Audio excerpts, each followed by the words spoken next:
Hello, मैं SK. Gupta exam material पर आपका स्वागत है। सेट नंबर 14 लेके आए हैं जो आपके लिए बहुत ही फायदेमंद है। अगर सब्सक्राइब नहीं किए हैं तो सब्सक्राइब कर लीजिए, बेल आइकन को भी दबा दीजिए जिससे हर नोटिफिकेशन आपके पास पहुंचे।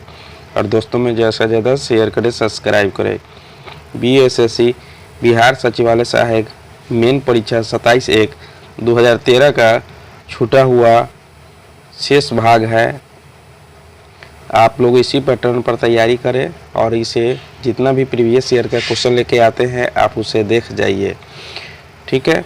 क्योंकि मंजिल उन्हीं को मिलती है जिनके सपनों में जान होती है। मंजिल उन्हीं को मिलती है जिनके सपनों में जान होती है। पंख से कुछ नहीं होता, हौसलों से उड़ान होती है, ठीक है। चलिए क्वेश्चन पर चलते हैं। नालंदा अंतर्राष्ट्रीय विश्वविद्यालय का पहला कुलपति किसे नियुक्त किया गया? नालंदा अंतर्राष्ट्रीय विश्वविद्यालय का पहला कुलपति किसे नियुक्त किया गया? तो ये एपीजे अब्दुल कलाम को नियुक्त किया गया। नेक्स्ट पर चलते हैं। ईएमआई जो कर्ज के पुनः भुगतान से संबंधित है। ई का अर्थ क्या है? तो ई का अर्थ है इक्वेटेड। नेक्स्ट पर चलते हैं। झांसी की रानी के तौर पर कौन प्रसिद्ध है? झांसी की रानी के तौर पर कौन प्रसिद्ध है? तो ये रानी लक्ष्मीबाई प्रसिद्ध है। नेक्स्ट पर चलते हैं। भारत की श्वेत क्रांति के पिता किसे कहते हैं? तो वर्गीज कुरियन को कहते हैं। नेक्स्ट पर चलते हैं। किसने लास्ट सपर को चित्रित किया? तो ये लियोनार्डो दा विंची ने किया था। नेक्स्ट पर चलते हैं। ब्रिटिश शासन के विरुद्ध कांग्रेस ने किस वर्ष असहयोग आंदोलन प्रारंभ किया? तो असहयोग आंदोलन 1920 में प्रारंभ किया गया था और 1922 में इसे स्थगित कर दिया गया। नेक्स्ट पर चलते हैं।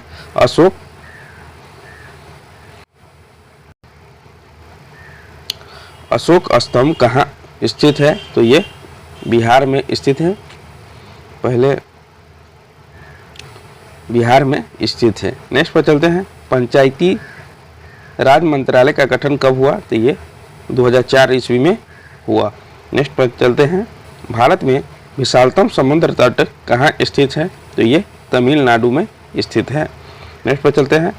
झारखंड के उत्तर में कौन सा राज्य है? तो झारखंड के उत्तर में बिहार राज्य है। नेक्स्ट पर चलते हैं।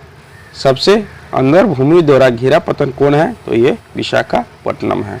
कौन है? विशाखापट्टनम है जो आंध्र प्रदेश में है। नेक्स्ट पर चलते हैं। दिल्ली से कलकत्ता को कौन सा राजमार्ग जोड़ता है? तो राजमार्ग संख्या 2 जोड़ता है। नेक्स्ट पर चलते हैं। केसर का मुख्य उत्पादक कौन सा है? तो ये जम्मू कश्मीर है। नेक्स्ट पर चलते हैं। झारखंड में स्थित इस्पात संयंत्र कौन है? तो ये टिस्को है। कहाँ? टिस्को है जो जमशेदपुर में है। नेक्स्ट पर चलते हैं। नरौरा नाभिकीय शक्ति केंद्र कहाँ स्थित है? तो ये उत्तर प्रदेश में स्थित है। नेक्स्ट पर चलते हैं। नदियों द्वारा मिट्टी का जमाव क्या कहलाता है? तो ये एलुविल कहलाता है। नेक्स्ट पर चलते हैं। किस धातु के यौगिक को शीशा तथा साबुन दोनों के घटक है? तो ये पोटेशियम होता है। नेक्स्ट पर चलते हैं। हाइड्रोजन के समस्थानिकों की संख्या कितने होता है? तो 3 होता है। नेक्स्ट पर चलते हैं। किस तत्व का परमाणु भार मानक के रूप में लिया जाता है? तो ये कार्बन लिया जाता है।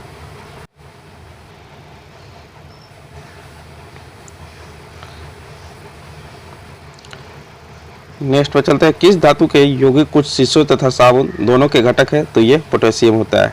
नेक्स्ट पर चलते हैं। हाइड्रोजन के समस्थानिकों में संख्या कितना है? 3 है। नेक्स्ट पर चलते हैं। किस तत्व का परमाणु भार मानक के रूप में लिया जाता है? तो ये कार्बन। नेक्स्ट पर चलते हैं। पिच वलयन किसका अयस्क है? तो ये यूरेनियम का अयस्क है। नेक्स्ट पर चलते हैं। मिश्र एल्युमिनियम ब्रॉन्ज में उच्चतम अनुपात में कौन सा तत्व अवस्थित होता है? तो ये तांबा अवस्थित होता है। नेक्स्ट पर चलते हैं। अकार्बनिक यौगिकों में संश्लेषित प्रथम कार्बनिक यौगिक कौन था? तो ये यूरिया था। नेक्स्ट पर चलते हैं। बोल्ट्ज अभिक्रिया किसे प्राप्त करने हेतु प्रयुक्त होता है? तो ये एल्केन होता है। नेक्स्ट पर चलते हैं। सिरके का पीएच मान कितना होता है? तो 3 होता है। नेक्स्ट पर चलते हैं। ग्लिसरॉल में प्राथमिक एल्कोहलिक समूहों की संख्या कितना है? तो ये 2 है। नेक्स्ट पर चलते हैं, प्रकाश संश्लेषण का प्राथमिक उत्पाद क्या है? तो ये ग्लूकोज होता है। नेक्स्ट पर चलते हैं, मशरूम क्या है? तो मशरूम एक कवक है। मशरूम क्या है? तो ये कवक है। नेक्स्ट पर चलते हैं, सबसे तेज से बोल सकने वाला जंतु कौन है? नेक्स्ट पर चलते हैं, सबसे तेज से बोल सकने वाला जंतु क्या है? तो ये नीला व्हेल है। कौन है? नीला व्हेल है। नेक्स्ट पर चलते हैं, प्रकाश संश्लेषण तथा श्वसन का समान उत्पाद क्या है? तो ये जल होता है, H2O। नेक्स्ट पर चलते हैं, थोराइड कौन सी ग्रंथि है? तो ये अंतःस्रावी ग्रंथि है। नेक्स्ट पर चलते हैं, कौन सा अंग पित्त का स्त्रवण करता है? तो ये यकृत करता है। नेक्स्ट पर चलते हैं, रिकाम्बिनेंट DNA टेक्नोलॉजी के विकास के पश्चात कौन सी तकनीक संभव हुई? तो ये टीकाकरण संभव हुई। नेक्स्ट पर चलते हैं, गति का अध्ययन क्या कहलाता है? तो ये काइनेमेटिक्स कहलाता है। क्या कहलाता है? काइनेमेटिक्स कहलाता है। नेक्स्ट पर चलते हैं, क्वांटम सिद्धांत का सुझाव किसने दिया? तो ये प्लैंक ने दिया था। नेक्स्ट पर चलते हैं, वह यंत्र जो अत्यधिक तापक्रम मापता है क्या कहलाता है? तो ये पायरोमीटर कहलाता है। नेक्स्ट पर चलते हैं, लक्स किसकी इकाई है? तो ये प्रतिदीप्त की इकाई है। नेक्स्ट पर चलते हैं, एक अश्व शक्ति की मान कितना होता है? 746 वाट्स होता है। और एक बात और करना चाहते हैं कि यूट्यूब पर मेरा वीडियो नहीं देखे हैं, प्लेलिस्ट बना हुआ है, ऑब्जेक्टिव क्वेश्चन का प्लेलिस्ट बना हुआ है, उसमें 123 वीडियो है, आप उसे ज़रूर देख जाए। अगर आप जानते हैं कि मेरा जीके बहुत अच्छा है तो उस पर एक सेट लगा लीजिए, रोज़ सेट लगा लीजिए, जिससे आपको फ़ायदा मिल सके। और जो नहीं देखे हैं वो भी ज़रूर देख जाए, क्योंकि उससे जीके जीएस बहुत ज़्यादा स्ट्रॉन्ग हो जाएगा। चलिए क्वेश्चन पर चलते हैं फिर। यदि एक अवतल दर्पण में वस्तु एवं प्रतिबिंब दोनों वक्रता केंद्र पर है तो प्रतिबिंब कैसा होगा? तो वस्तु के समान आकार का होगा। नेक्स्ट पर चलते हैं, ऊष्मागतिकी का दूसरा नियम क्या कहता है?